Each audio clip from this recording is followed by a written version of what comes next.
Viewers చూడండి, గుడ్డు దోశ నేను ఎలా వేస్తున్నానో చాలా బాగా వచ్చిందండి. నీట్గా ఉంది.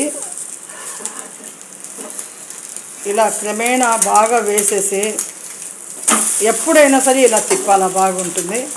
మంచి రోస్ట్గా తయారవుతుందండి దోశ.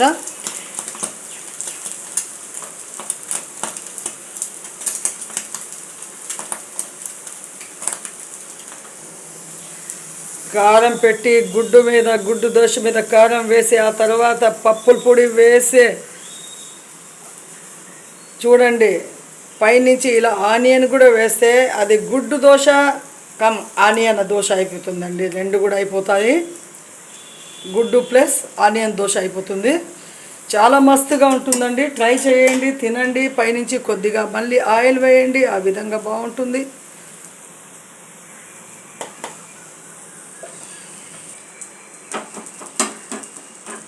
బాగా అణిగి ఉండాలంటే ఆనియన్ ఈ విధంగా చేయండి. చూడండి ఏ విధంగా తయారైంది. ఈ విధంగా మీరు దోశ వేసుకొని హాయిగా తినండి. Good dosa onion plus. Okay, please like my channel, subscribe me, please subscribe చేయండి ప్లీజ్.